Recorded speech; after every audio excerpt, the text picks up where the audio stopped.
PRX. Friends beyond the binary, ladies and gentlemen, boys and girls, it's time for the podcaster who's sitting in a new chair. Well, the chair's not new, but it's new to the studio, a.k.a. the climb-in closet. I record under the stairs in my apartment, and this chair is upgraded. It's also way bigger than the chair I had before, but yeah, we'll see how it goes. I'm looking forward to it, but it's time. If you're wondering, why is this person talking about the chair? That sounds so pointless and boring. Talking about the chair you're sitting. I say, well, welcome to Sleep With Me, the podcast that's here to put you to sleep. We do it as a bedtime story. All you need to do is get in bed, turn out the lights, and press play. I'm going to do the rest. And what I'm going to attempt to do is create a safe place where you could set aside whatever's keeping you awake, to take your mind off of stuff, to keep you company so that you could fall asleep, because you deserve a good night's sleep. That's why I make the show. And because I've been there in the deep, dark night, tossing, turning, mind racing. So I want to help if I can. So I'm so glad you're here. The show is very different, though. It does take a few tries to get used to. So kind of see how it goes. I mean, that's only what a lot of listeners, regular listeners said. Hey, it took 2 or 3 tries for me to get used to the show. But I'm here to help. We'll have coming up is support. That's how the show's free. Then a long, meandering intro. You don't want to miss out on that.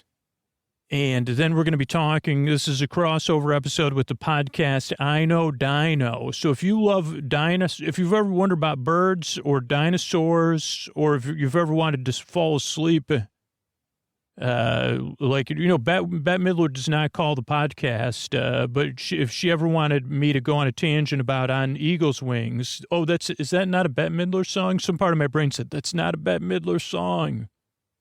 Oh boy, that's a church song, isn't it? Oh boy, my brain, but you know, Bette Midler is a deity to me. She's a goddess, and that's, if you're confused now, welcome. It's because this is a confused person talking. It's time for Sleep With Me, the podcast that puts you to sleep. And these sponsors are how we're able to do it for free twice a week.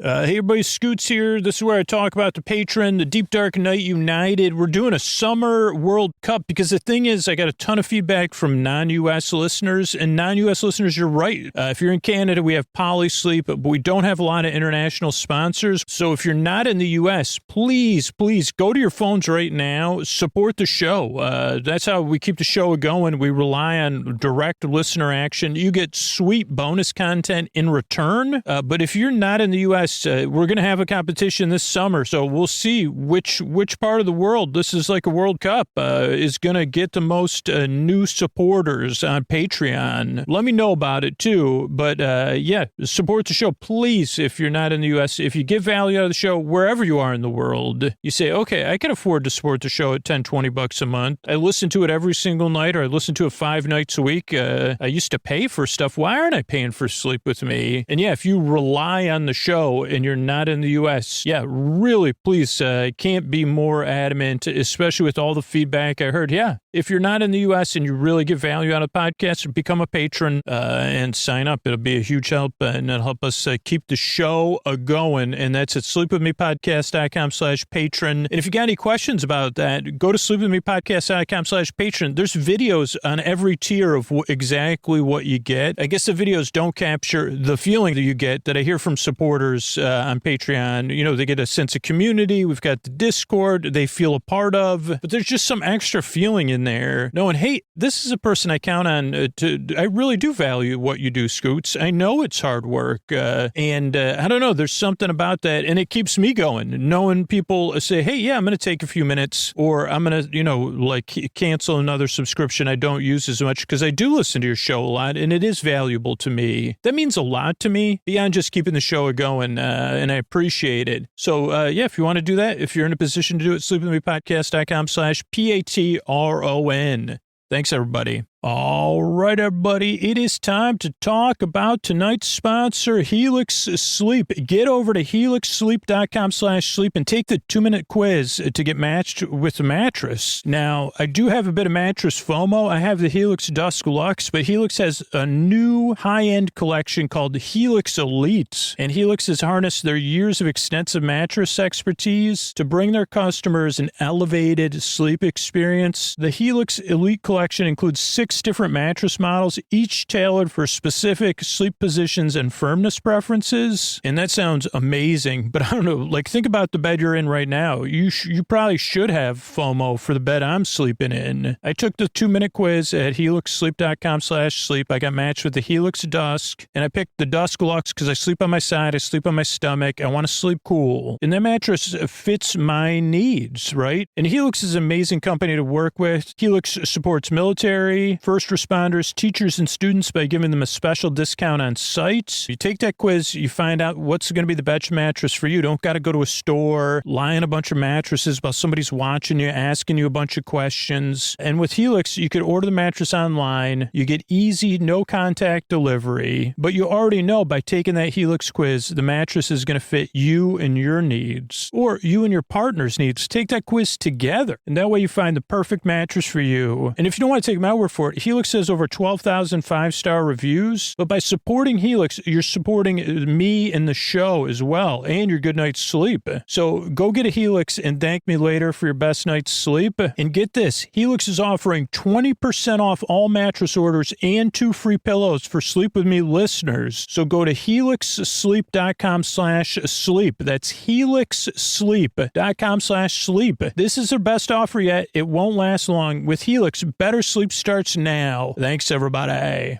All right, everybody, it is time for the Sleepy Supporter Zone. One part of the podcast I need you here is where I pop my peas and I say pretty please. And normally I thank the people who are supporting the sponsors. And I really mean it. When people take action and support the sponsors and let them know about it and stuff, it really makes a huge difference to them because they are direct response sponsors. So please, if you take that Helix Sleep quiz, if you check out Air Doctor, if you try out AquaTrue, Poly Sleep, ZocDoc, download their free app and check it out. Please let them know about it and let me know about it.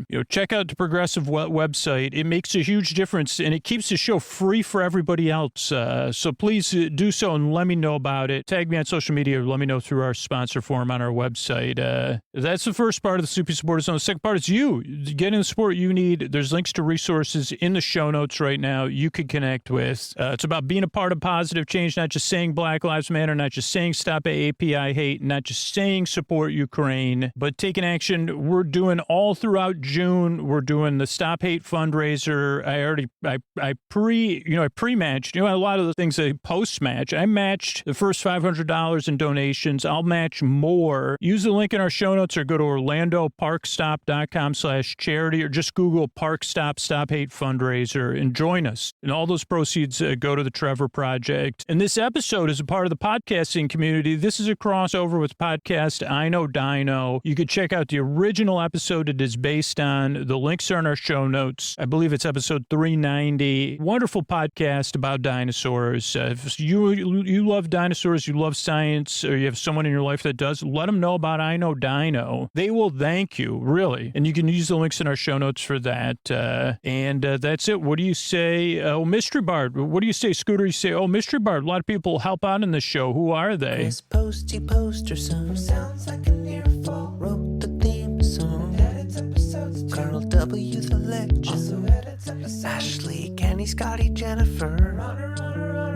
Eric and the team at Astound or on the website. I am the Mystery Bard. I do the lullabies, yeah. I do commissions at jonathanmann.net. I'll write a song for you. Any reason at all. You can tell me the story and I'll make it personal. You see the kindness shine straight on through when the listeners form their own Facebook group.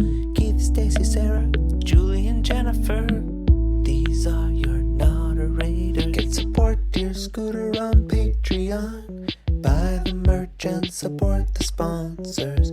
You can find anything you want at sleepwithmepodcast.com.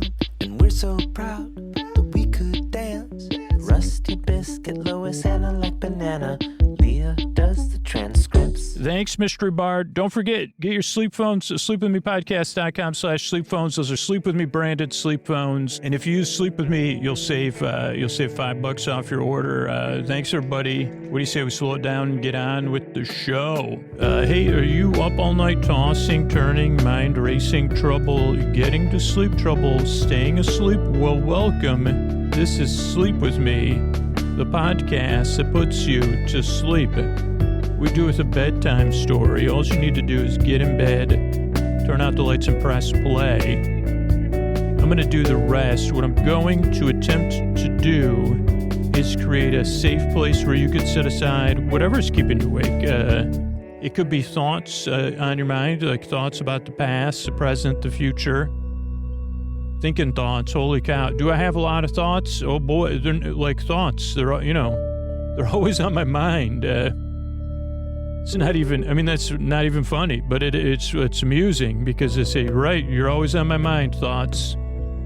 But particularly at bedtime, you seem to multiply like triples or whatever. As soon as my head hits that pillow, those thoughts, they say, what did you suggest? What do you do? Subdivision? Is that mitosis or meiosis? That's what I say when my hand hits my meiosis. Not again. And then some part of me says, no, it's mitosis. Also, these are just like, by the way, can I talk to you about something else? And they said, no, I was talking to him. So it could be thoughts, it could be feelings, emotions related to those thoughts, or feelings that are just there. It could be physical sensations, changes in time, temperature, routine. You could have something coming up. You could be going through something. Whatever it is, I'm here to keep you company and take your mind off of stuff so that you could fall asleep. And really, I make the show because you deserve a good night's sleep. I said it earlier. I'm going to say it again. You deserve a place you can get some rest, a bedtime you don't have to dread, a bedtime you could feel neutral about or even look forward to, even if it's not this podcast, even if you loathe me. I prefer you don't let me know about it, because I have sleepwithmepodcast.com/no thank you. So there's tons of other sleep podcasts and sleepy stuff on there. But even if you loathe me, you still deserve a good night's sleep. I want you to find something that's going to work for you. Because if you get the rest you need, whether it's with this podcast or something else, your life's going to be more manageable. You could be out there doing things, living your life, and that's important. And sure, there's a part of you or part of me or part of people out there in the world that would say pish posh to that, but it's not true. It's not true that it doesn't matter. It does. And the reality is, if you're getting the rest you need and your life is more manageable, and then you could be flourishing, it means our world's a better place to be in. And that's important. That means something to me. And it also means more to me than maybe some person that's sound asleep right now that we're so happy for, partners of listeners, because I've been there. I might not know exactly what you're going through, but I can probably relate to how it feels. And if I can't, there's someone out there listening right now who can. And I only bring all this stuff up to let you know you're not alone in the deep, dark night. And I know this is a podcast, and oh boy, it's pseudo whatever. It's just a boring person talking. And let you know, hey, there's a lot of people that can relate to that. And it's tough, and you do deserve a good night's sleep. I know what that's like. So that's why I make the show. What I'll do is I'll send my voice across the deep, dark night. I'm going to use lulling, soothing, creaky, dulcet tones, pointless meanders, and superfluous tangents. All to keep you company and take your mind off of stuff so that you could fall asleep. Like pointless meanders and superfluous tangents, you kind of already seen those. It just means I get mixed up. I go off topic. I repeat myself. Then I'll, go back and I'll say, what was I saying? Who Bette Midler, right? I got to look up Bette Midler songs at some point during this intro. Oh, it's Wind Beneath My Wings, not On Eagle's Wings. That's a church. On Eagle's Wings is a church song that I learned in church. Would you believe? Oh, I guess I don't know if I was a choir boy. If I was, it was brief. No, I was in the choir briefly, maybe like first, second, third grade. until they said, we're looking for people in the choir whose foreheads, especially at your age, are not furrowed. Can you take that furrow out of your brow? Can you relax your forehead?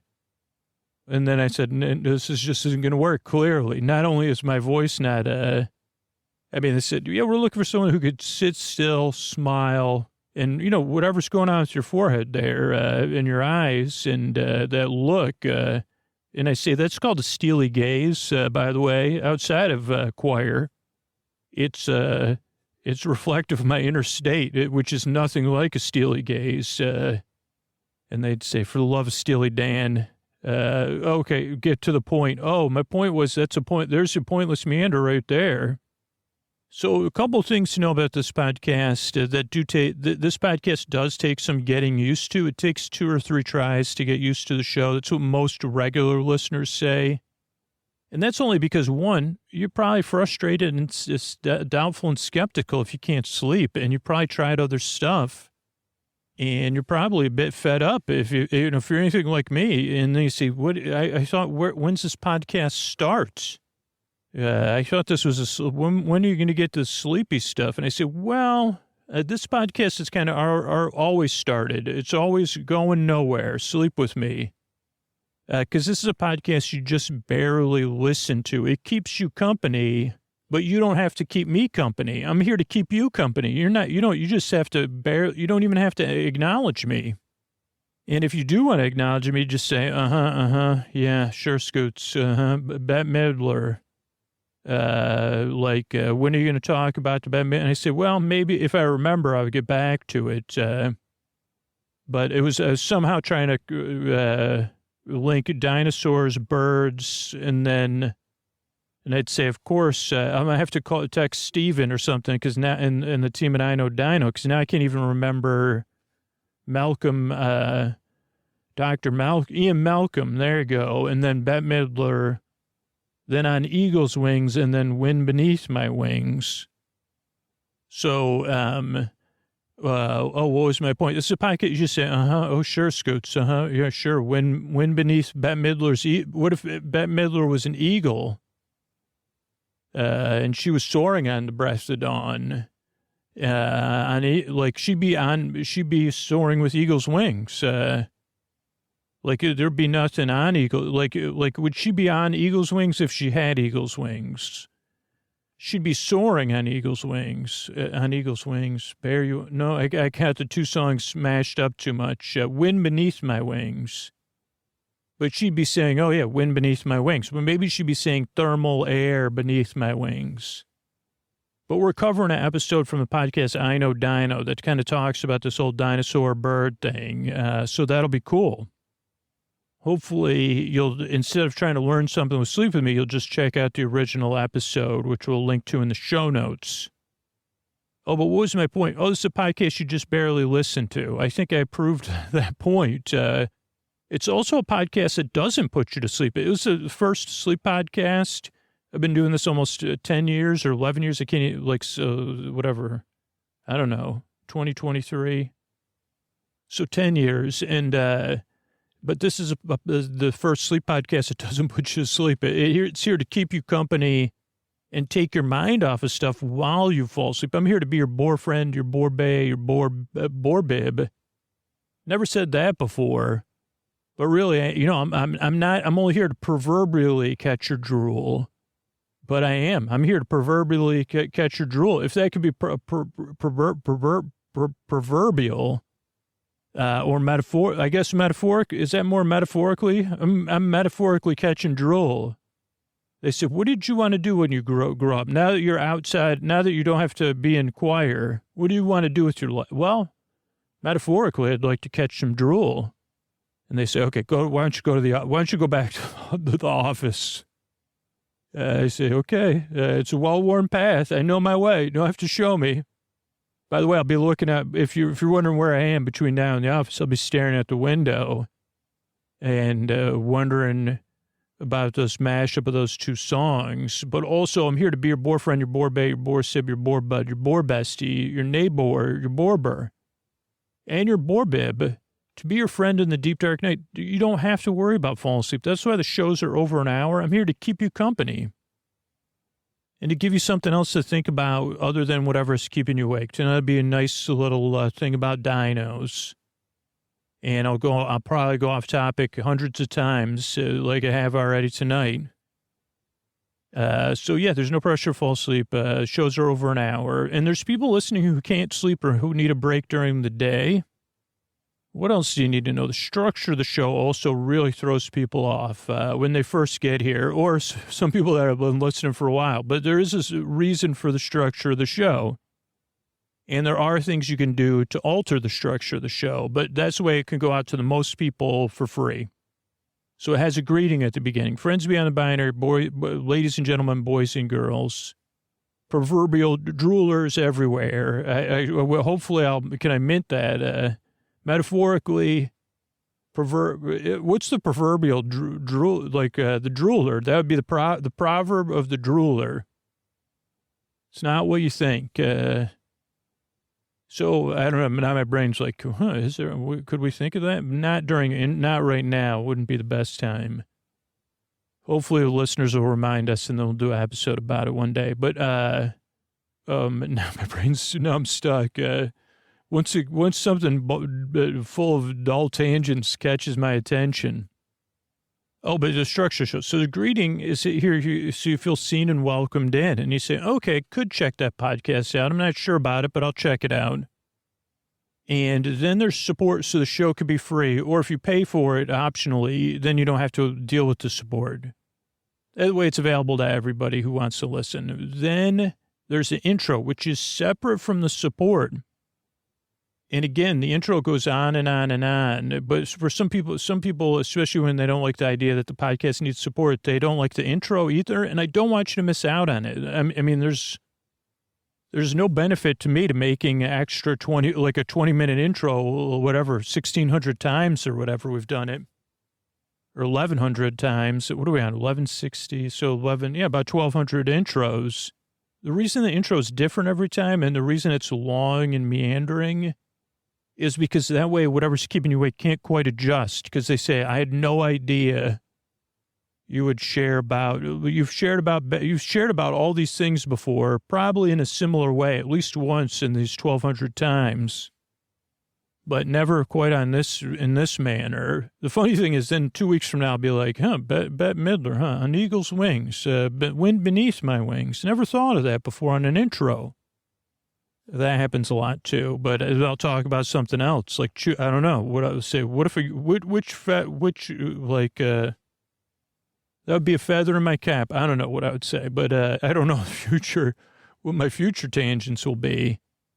But the intro goes on and on and on, really to be a buffer between being awake and asleep. There is a percentage of people that skip the intro. There's people that pay for story-only episodes, and there's a percentage of listeners that are falling asleep. But for most listeners, the intro is there to ease you into bedtime, whether you're getting ready for bed, you're doing a wind-down activity, chilling out, or you're in bed getting comfortable. It like slowly lowers the volume on the day. It gives you a landing strip so that you could ease into bedtime. So that's why the intro goes on and on and on. And then there's support for the show, and then there's our story. Tonight will be a crossover episode with I Know Dino. I love saying that. A podcast made by my good friends Sabrina and Garrett that I met at a podcast meetup probably 6 or 7 years ago. I don't know. And I've met over various times for just great people and a really great show and a popular subject. And then shows the beauty of podcasting and that you could have a unique take on all those things. So I'm excited to do an episode about it. And then there'll be thank yous at the end. So it's the structure of the show. That's why I make the show. I'm really glad you're here. I really appreciate you coming by. I work really hard and I yearn and strive, and I really hope I can help you fall asleep. So yeah, thanks again for coming by. And here's a couple of ways we're able to do this for free twice a week. Sleep With Me is brought to you by Progressive, home of the Name Your Price tool. You say how much you want to pay for car insurance, and they'll show you the coverage options to fit your budget. It's easy to start a quote. Visit Progressive.com to get started. Progressive Casualty Insurance Company and Affiliates. Price and coverage match limited by state law. All right, everybody, this is Scoots here, and this is a crossover episode based on the podcast I Know Dino, episode 390. 390 episodes is incredibly impressive for a podcast. It's a lot different than Sleep With Me. It involves a lot of research, a lot of work, and supporting things through day jobs and stuff. 390 episodes. So please check out I Know Dino. Use the link in our show notes or just open your podcast app of choice and search for I Know. That's I, the letter I, as in I, like Gavin and Sabrina, or their guest saying, I Know Dino. And also another example of a great title. We always love rhymes here. And this episode was called, How Did Dinosaurs Become Birds? So let's get into it. What is required for flight? What would it take as an example for humans to fly?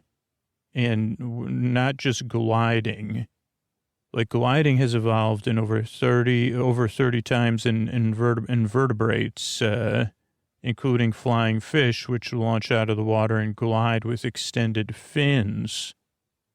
And we as humans are able to glide with a wingsuit, but they require parachutes at the end of the flight. Fly like a bird. I want to fly away. I've said that, but I've never thought about, I've just thought about flying away. Mostly at social gatherings, interpersonal things. Anytime I'm around someone else, I say, fly like a bird. I want to fly away. Okay, but to achieve powered flight, you need 4 things. 1, you got to have those wings, whether it's on eagle's wings or having wings to have wind beneath them. And they've got to be large enough to generate the required lift. You also have, and there's a lot of superheroes, there's superheroes that use devices to fly, and some that fly by power. Okay, so you also need strong muscles to flap the wings and generate necessary thrust. Also, it's interesting because this might not come out at the same time as the episode of The Mandalorian, but it's just on my mind that so far that being on The Mandalorian probably achieved 1 and 2, a rigid, streamlined body. My memory of The Mandalorian is not, what about a rigid, non-streamlined way of life? Because that number 3, I've got partially, if you take out the streamlined body part, I have a rigid viewpoints. And then you also need a lot of energy for flapping the wings. Let's get into the math on this. There's a maximum wing load in nature. It's approximately 25 kilograms /M2, that's 25 kilograms per square meter, or 5.2 pounds per square foot. Wing load is the weight of the animal divided by its wing area. And if an animal has 2 wings with 1 square foot each, the absolute maximum weight is about 10 pounds. Most birds have lower wing load. That's a proportionally larger wings than the minimum wing size. So you got, extra wings. Theoretically, for a human with a mass of approximately 140 pounds, that's the average mass, we'd need a bare minimum of 28 square foot of wings and much longer arms. Now, a more typical wing load for a human would require wings about the size of a hang glider. That's a wingspan of 8 meters, 26 feet in an area of over 100 square feet or 9 square meters. So that's a king-size bed sheet on each arm. And 2, we'd need the muscles to flap those wings. Now, this is interesting in detail because flapping isn't about creating lift. Flapping is usually about generating thrust. Most of the lift is created by movement of the wing through the air. similar to an airplane or a glider. So birds don't necessarily have to flap to stay in the air. Birds can face into the wind and barely move their wings. They don't need to flap if the wind providing the relative wind speed to generate lift. And there's an exception. Birds that can hover create 100% of the required lift by flapping their wings, like hummingbirds. And that's why hummingbirds can fly backwards and upside down. The math for this exact thrust required for flight with fixable flapping wings is highly variable. So that's unlike the lift equation for fixed wings. Birds often create vortices, like little tornadoes, to create extra lift. What we could also do is create a comparison of relative muscle size, assuming our muscles could achieve the same power as bird muscles. That's an assumption. The bird's pectoral muscles are about 1/10 to 1/5 their body mass, while humans were about 40 to 50% skeletal muscles, and our muscles are by far, our largest muscles are attached to our hips and thighs. Being charitable, including the pectoris major and the deltoid, our major flapping muscles are about 2% of our body weight. So we're about 8% too low, I think.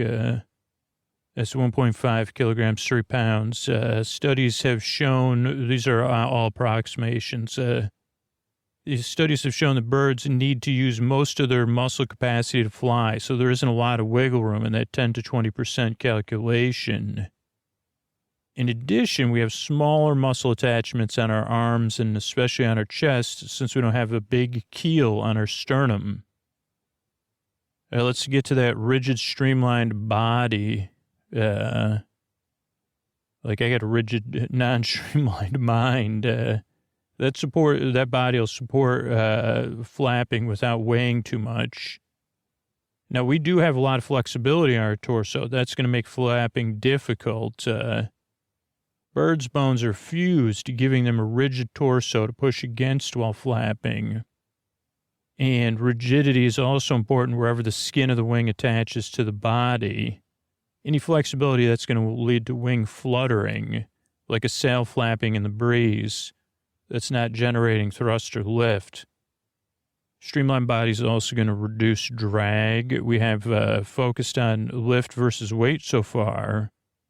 Flying animals also have to balance thrust versus drag. Just like aquatic animals, flying animals need to be streamlined to reduce drag. And they do that with a pointy head and a smooth body. I don't know if does anybody remember Slim Goodbody? I don't think that just popped in my head. Human bodies have decent streamlining if we could go head first through the air. Unfortunately for flying, our center of gravity is near our hips. So if our lift was generated at our shoulders, our legs would stay beneath us and not behind us. I'm wondering, I love looking ahead, like, is this going to lead to, should we have wings on our hips?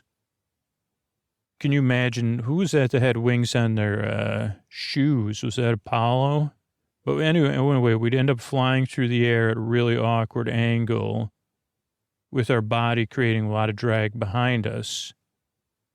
Hummingbirds use a more upright flight position, but they hover, which is difficult in other ways.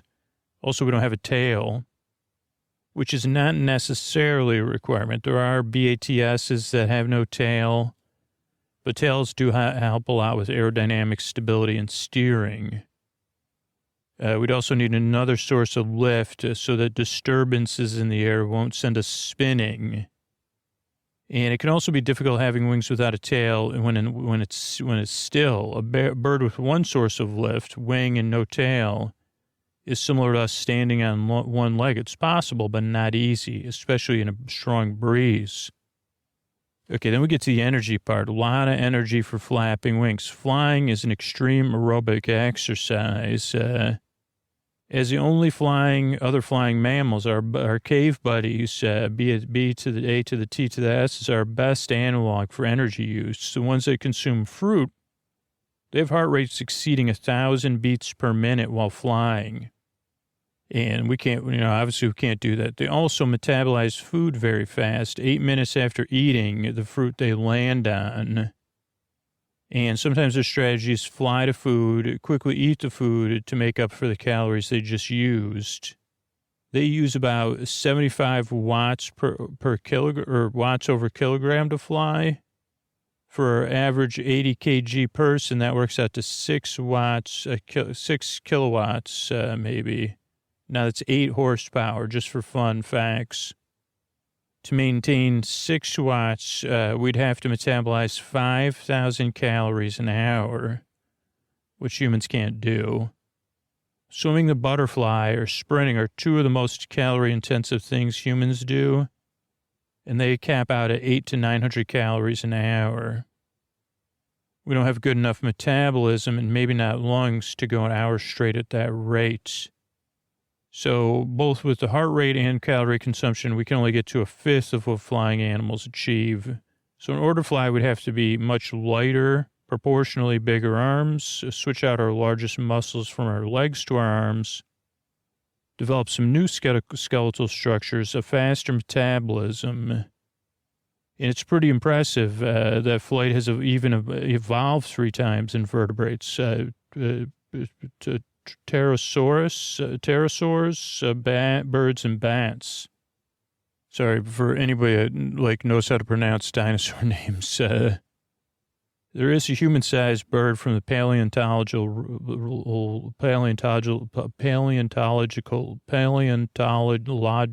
record that shows what a human-sized bird might look like. And that's called the Argent avis. Argent like Argentina and avis like the rental car. Argentavis lived in the late Miocene era. I guess some pronunciations here. Thanks, I Know Dino. That was 6 to 9 million years ago in Argentina. Estimates put its weight at 70 to 72 kilograms. It's 154 to 159 pounds. It's the heaviest known flying bird. While standing on the ground, it would have been 1.5 to 1.8 meters tall. That's 5 to 6 feet tall. And it's a terrestrial bird, not a seabird, usually recreated like a giant Andean condor. Argentavis had an estimated wingspan of 5.1 to 6.5 meters. It's 16 feet 8 inches to 21 feet 4 inches.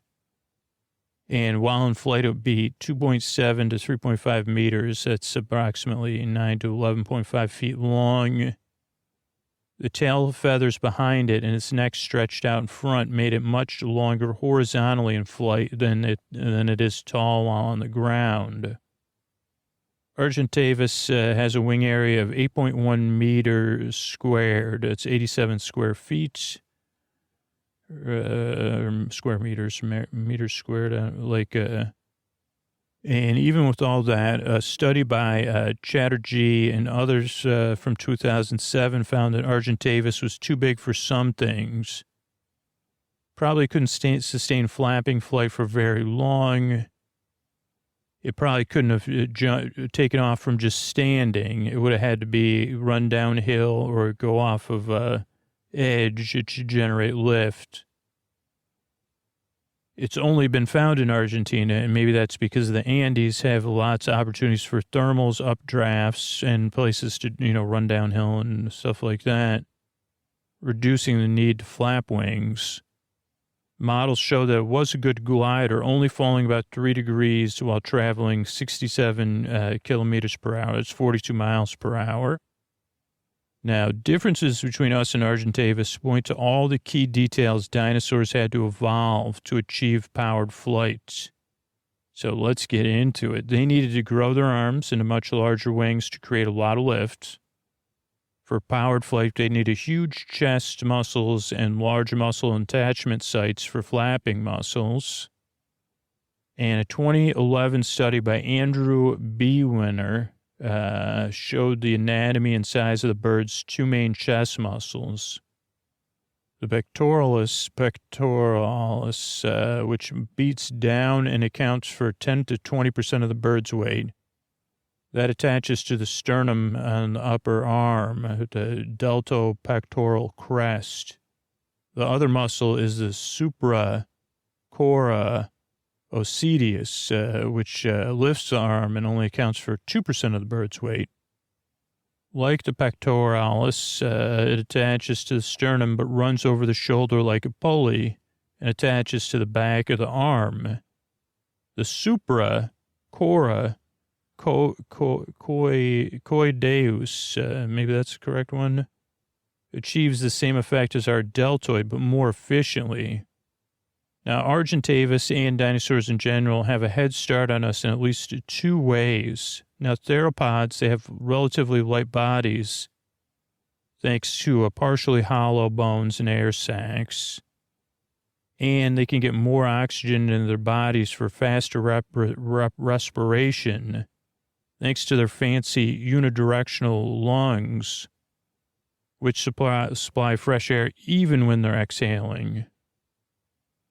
Plus two features that work well together. They have feathers instead of hair, which can help with lift, and a tail, which gives a place for those feathers to attach. This creates an excellent lightweight stabilizer and a second source of lift besides the arms.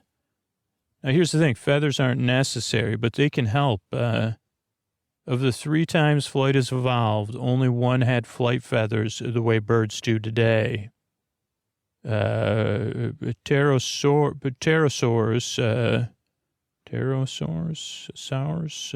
might have simple feathers, not too much different than our cave-based being hair. Now, feathers are only really beneficial for flight if they can maintain a shape that is useful for creating lift. Imagine what you'd want to stick to your own arm to create lift. Start to imagine yourself as a feathered friend, or, non-feathered friend, something that's firmly attached, okay, and check if you, in your imagination. Lightweight, check. How many people have styrofoam peanuts? I don't think those are going to help, that we've glued. How many people are doing that? Don't do it. It did it for us, because I didn't read the whole thing. But what I did, the first one, something firmly attached, lightweight, that maintains its shape when pushed by air. So I did glue, imaginarily, by the way, only styrofoam peanuts to myself, which I don't even think are a thing because they weren't good for the world. But you used to get, like, everything you'd buy, like, they'd ship in styrofoam peanuts. So you could Google it and see what they look like. They didn't look like, I guess they more looked like circus peanuts, which don't look like peanuts either. They weren't the same color. Usually they were green or like a pale color. But let's get back into it, because you got to read more. Before you cover yourself in styrofoam peanuts, even with your imagination, keep reading first. Flight feathers are defined by a central strong rachis.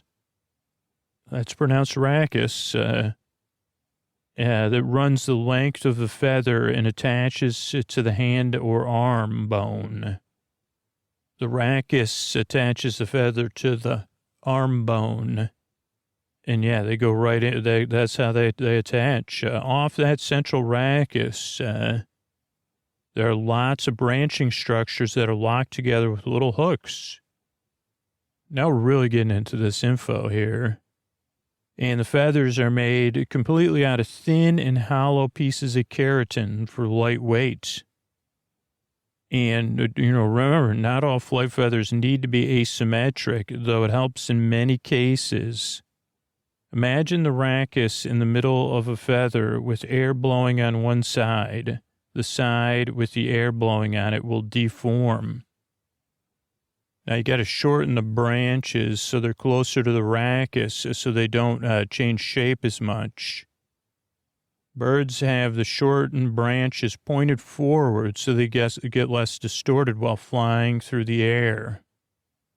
Now, the earliest dinosaur we found with asymmetric flight feathers is Archaeopteryx.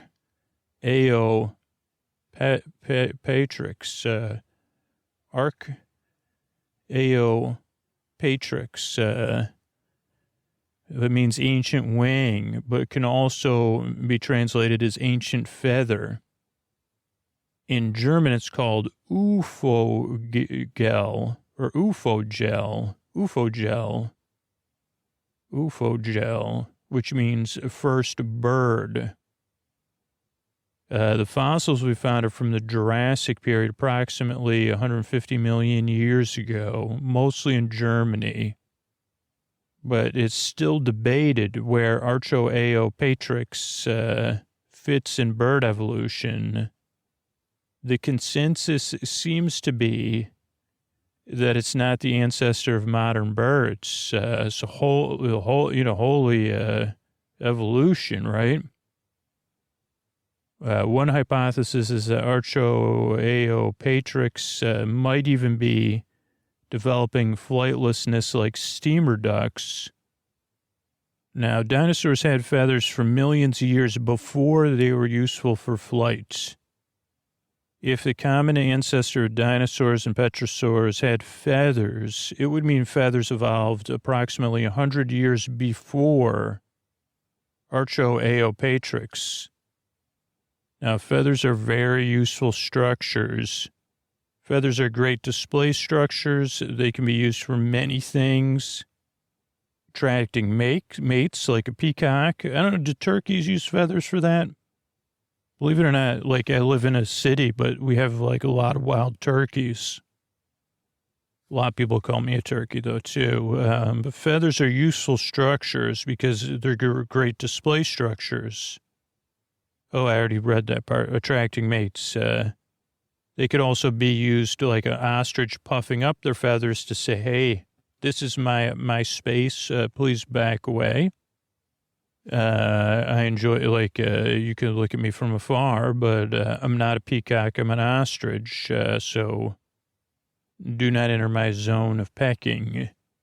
Now, ostriches cannot fly, and peacocks can only barely fly, but they definitely still need their feathers. Feathers are amazing for keeping warm and cool, like penguins use them to keep warm. And they also help with waterproofing. And they also help keep cool. There's like a red kangaroo, an emu, and also an emu.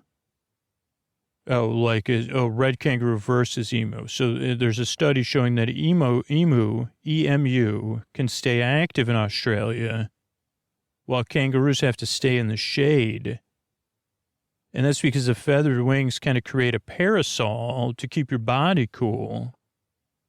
And they can also adjust their wings to change airflow around their bodies, which something can't easily be, we can't do that with our hair that I know about.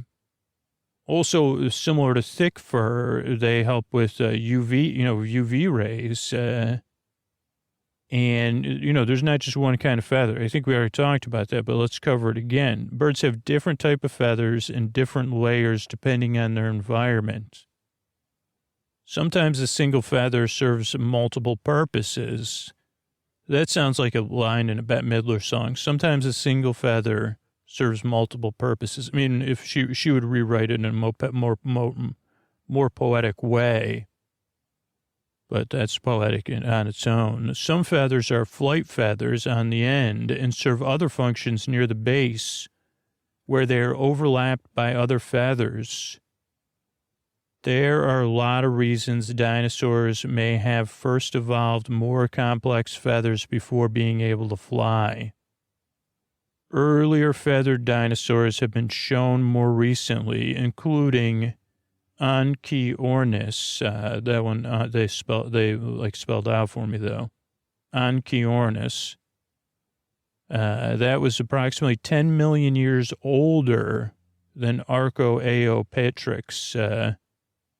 Anchiornis is about approximately 160 million years old.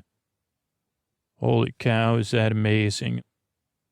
It seems to have symmetrical features on its arms, which wouldn't have been as good for flying as the asymmetric feathers found on later birds. Onchiornis also has unusual feathers on its legs that seem more like display structures than flight feathers. And two possible paths for the evolution of flight are the ground up or tree down methods. Ground up, remember, you need to generate lift. To generate lift, you need airflow over your wings. And flapping is one way to get that initial airflow. Another option is by running with arms outstretched. That's how airplanes take off. Then Franz Nopsha described dinosaurs running quickly with their arms used for stability. And then over time, the arms may have been supplemented with feathers, eventually creating enough lift for flight.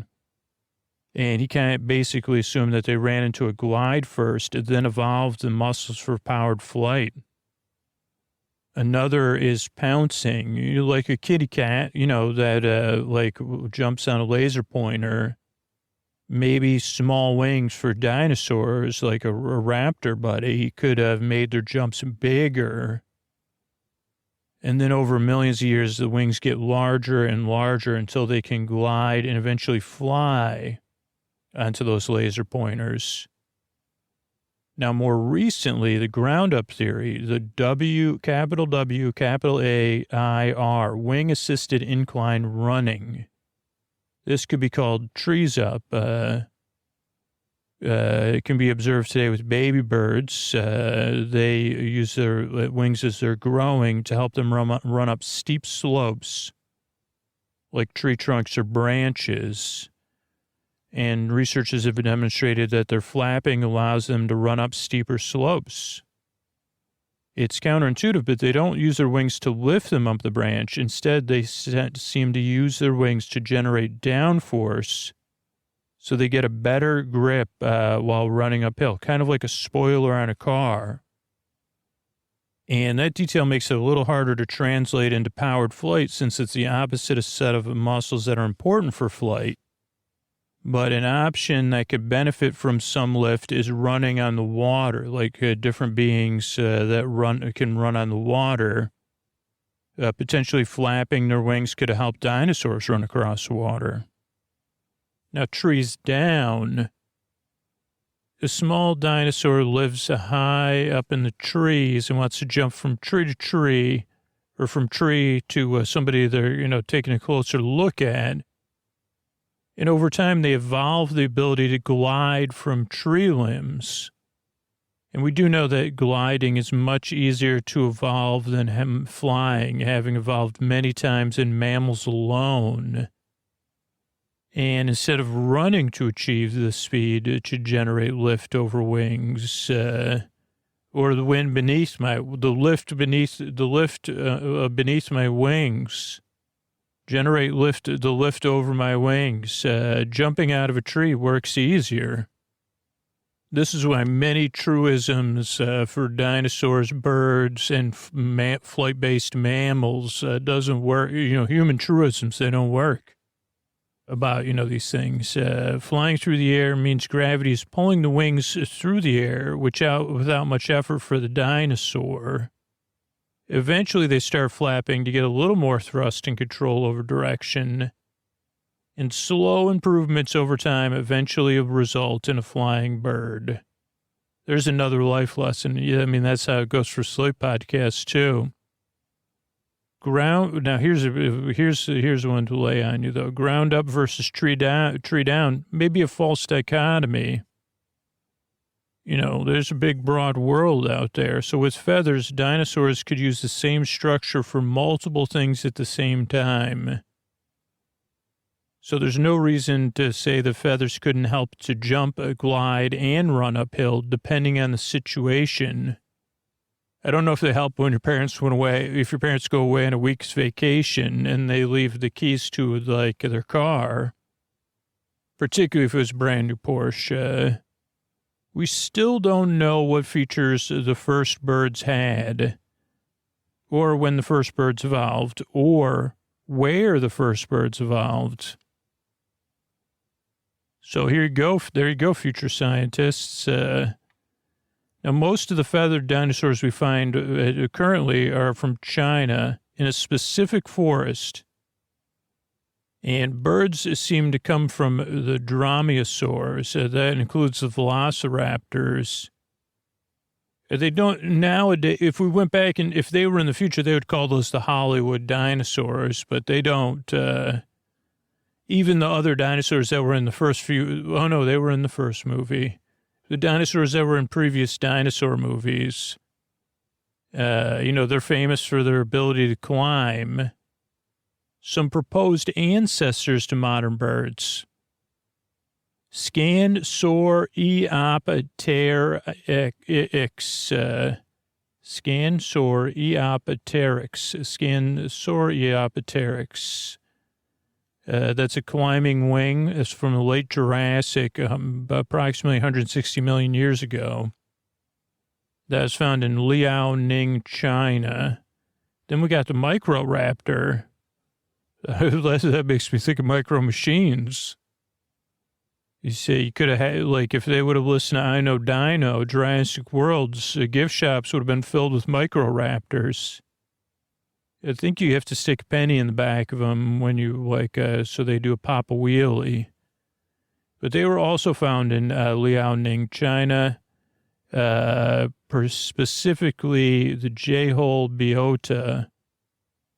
Had 4 wings, possibility for the first birds. That area has a ton of other early bird contenders, like the Confucius ornis,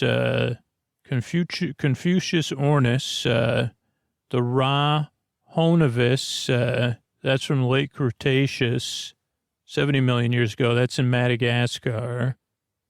And when you look at the DNA, one suggestion is that the common ancestor of modern birds came from South America in the late Cretaceous. That's approximately 95 million years ago. But, we need more fossils before we know which bird came first. The trickiest thing is that feathers aren't usually preserved in fossils, so we're only getting good samples from a few places. That includes some of those parts of China. Okay, now we get into the dinosaur of the day. It's time for the dinosaur of the day, Pyroraptor. And this dino is featured in Jurassic World Dominion. Also, Colin Trevorrow mentioned in an interview he likes Pyroraptors. It's also in the games Jurassic World Stick Around and Jurassic World the Game, and it has feathers. Dinosaur, Dromaeosaurid. That's what it was that lived in the late Cretaceous, in which is now Provence, France, the La Bouchard locality, and in northern Spain, Victoria Formation in the Trempe group. And it was a feathered raptor with a long, thin tail.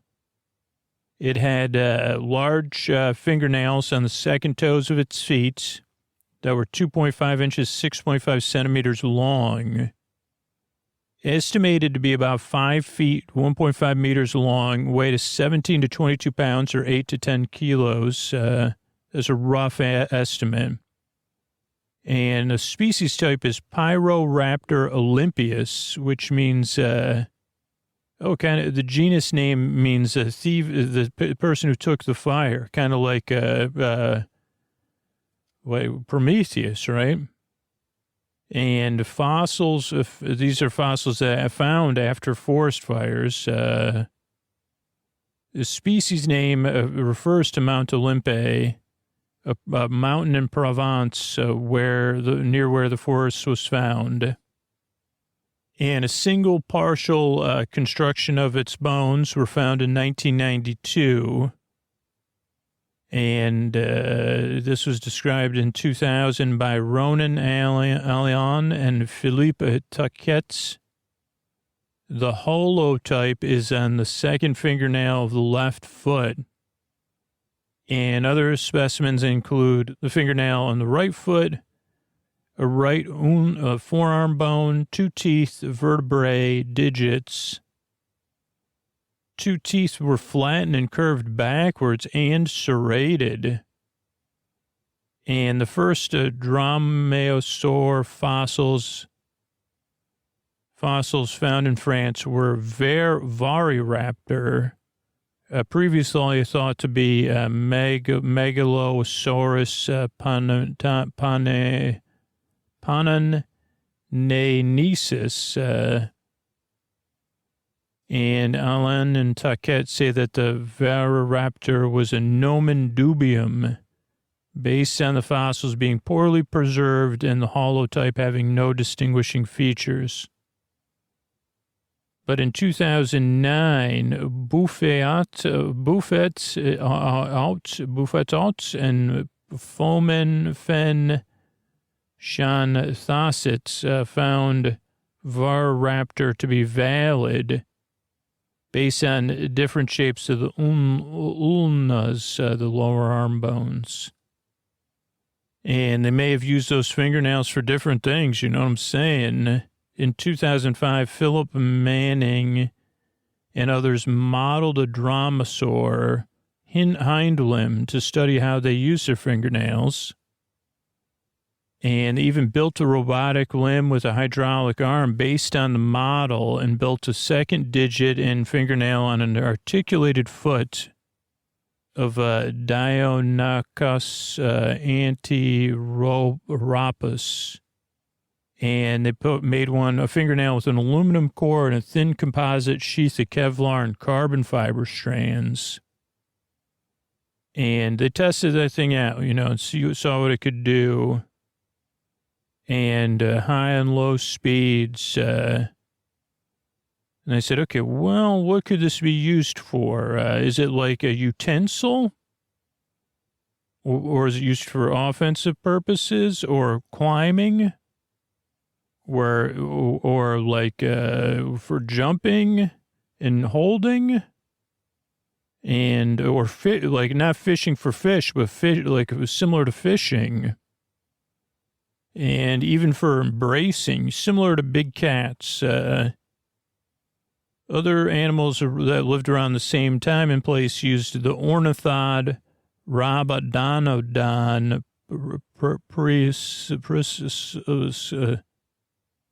so there's a lot of other ones that I'm not going to be able to say. But turtles, you could also see the Pyroraptor on the TV series Dinosaur Planet. And on that episode, Pyroraptor pod gets stranded on an island after a tsunami, contacts dwarf dinosaurs. Now it's time for some fun facts. It's time for some fun facts. Okay, we talked about where flight started. Let's give an example of where it is today after 100 million years of evolution. I'm just laying that on you. 100 million years of evolution. Holy cow, am I thankful for that. Lots of people know the world's smallest dinosaur is a bird called the bee hummingbird. It weighs 3 grams, is about the size of your thumb. But most people don't know that the world's largest hummingbird is a giant hummingbird from the Andes in South America.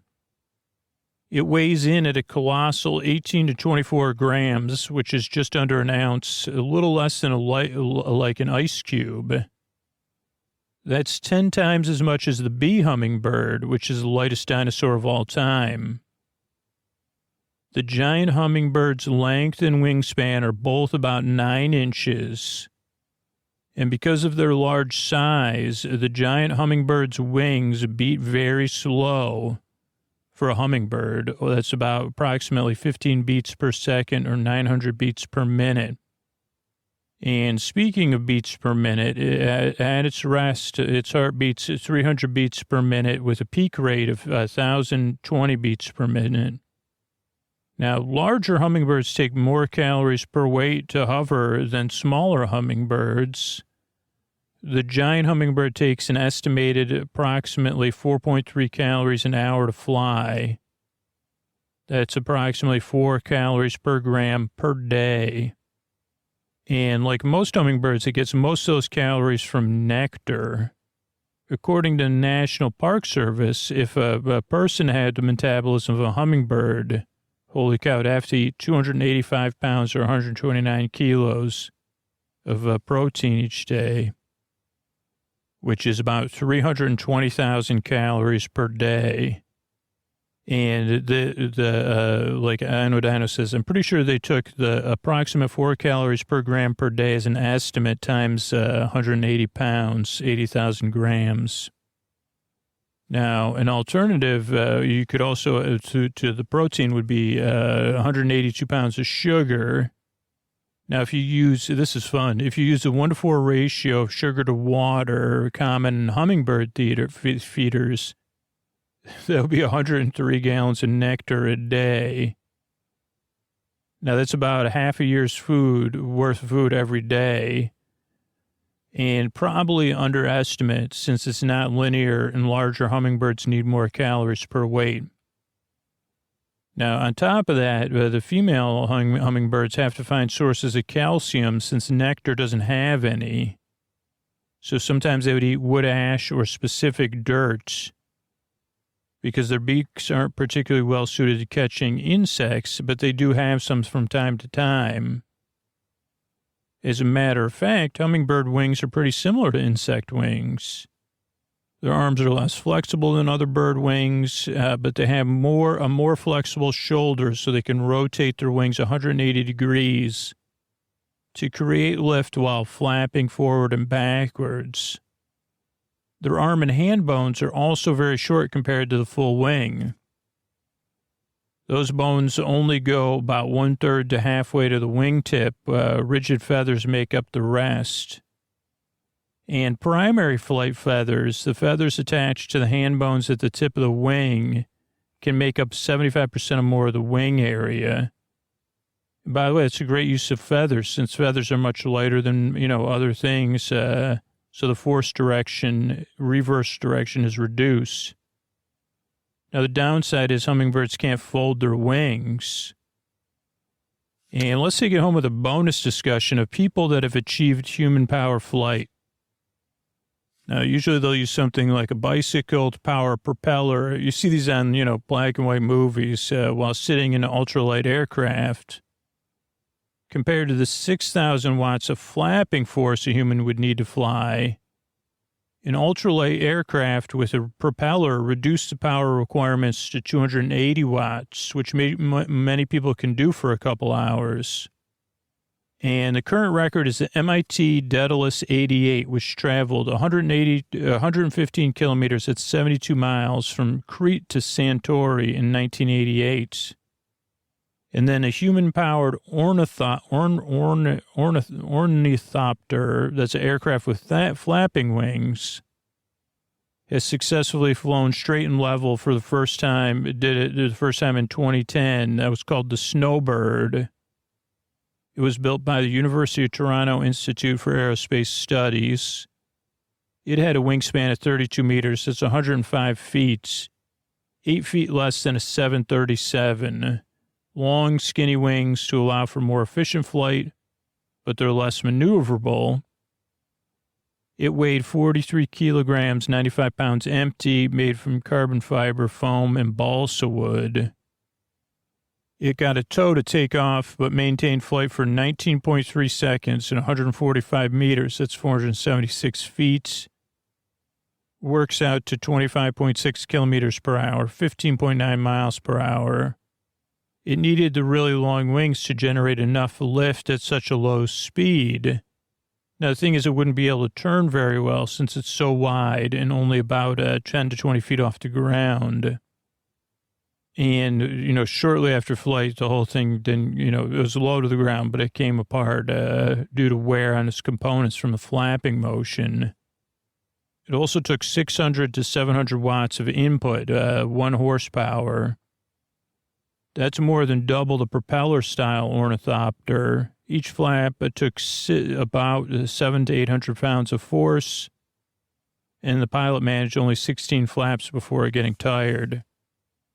So, I'm just here, it doesn't take anywhere near that force for me to flap my gums off to dreamland, but I want to thank Garrett and Sabrina They have such a positive impact on the podcasting community. For their listeners, I get to learn a lot from them. And for all of you, as I tuck you in, you know, whether it's eagle's wings or the wind beneath your wings, or, you know, just, you know, we're all evolving. I mean, that's the honest truth. And, you know, we get to participate in it a little bit, but you do need your rest for that. But there's plenty of other episodes of Sleep With Me ready to go. And if you're still listening during the day, check out I Know Dino. I Know Dino. Good night, everybody. All right, I want to thank everybody that became a patron recently. I want to thank Chad, Robert, and Steve. Thank you, thanks, and good night. Bastian, Ann, and Jeff. Thank you, thanks, and good night. Veronica, Kelly, and Krista. Thank you, thanks, and good night. Jack, Samantha, and Aaron. Thank you, thanks, and good night. Sean, Bill, and Gretchen. Thank you, thanks, and good night. Millicent, Katie, and Shannon. Thank you, thanks, and good night. Aber, Javier, and Greg. Thank you, thanks, and good night. Melanie, Jeannie, and Tegan. Thank you, thanks, and good night. Henry, Carolyn, and Katie. Thank you, thanks, and good night. Amanda, Bellamy, and Janine. Thank you, thanks, and good night. And Axel, Lise, and Jean. Thank you, thanks, and good night. Thanks and good night, everybody, for supporting the show directly or supporting our sponsors. That's how we keep the show going. And like a free way to help the show is just to spread the word about podcasts or podcasting in general. And just let somebody know about it. That's a great way to help the show as well. And yeah, that's it. I think there may be a Tuck You In sponsor after this, or Scoot's asking for support. That's how we've got those archives almost up to 600, which is our goal. Thanks to all the support. So thanks, and good night, everybody.